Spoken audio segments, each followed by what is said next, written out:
Hi welcome to Sakshi business. జీవితంలో విజయం సాధించాలంటే గొప్ప గొప్ప చదువులు చదివితే సరిపోదు. ఉన్నతమైన ఆలోచనలు ఉన్నప్పుడే ఎవరైనా సక్సెస్ సాధించవచ్చు. కేవలం ఒక ట్రక్కుతో ప్రారంభమైన అతడి ప్రయాణం ఈ రోజు కోట్లు గడించే స్థాయికి చేరింది. ఇంతకీ ఈ సక్సెస్ ఎవరు సాధించారు, ఎలా సాధించారు అనే మరిన్ని వివరాలు ఇప్పుడు చూద్దాం.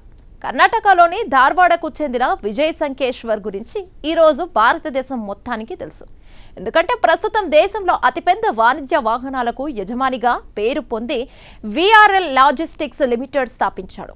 1970లలో కేవలం ఒకే ట్రక్కుతో సొంత లాజిస్టిక్ కంపెనీ ప్రారంభించాలనుకున్నాడు. కానీ వారి కుటుంబం ప్రింటింగ్ ప్రెస్ వ్యాపార నేపథ్యానికి చెందినది. తల్లిదండ్రుల ఇష్టానికి విరుద్ధంగా ప్రింటింగ్ ప్రెస్ కాదనుకున్న విజయ్ లాజిస్టిక్ వ్యాపారంలో అడుగుపెట్టాడు.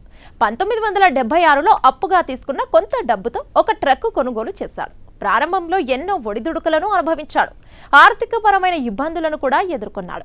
కానీ పట్టు వదలకుండా విజయం సాధించాలని తపనతో ముందడుగు వేయడం మాత్రం ఆపలేదు. ఎన్నెన్నో ఇబ్బందులు ఎదుర్కొని 1994లో విఆర్ఎల్ పేరుతో కంపెనీ ప్రారంభించాడు. ప్రస్తుతం ఇందులో 150కి పైగా ట్రక్కులున్నాయి. ఆ తర్వాత 1996లో విజయానంద్ ట్రావెల్స్తో బస్సులను కూడా ప్రవేశపెట్టి సంస్థను మరింత విస్తరించాడు.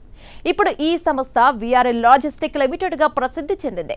విజయ్ సంకేశ్వర్ కొడుకు ఆనంద్ సంకేశ్వర్తో కలిసి వింగ్ ఎనర్జీ ప్రాజెక్టులు, ఎయిర్ చార్జర్ సర్వీస్ వంటి వాటికి కూడా నాయకత్వం వహిస్తున్నారు.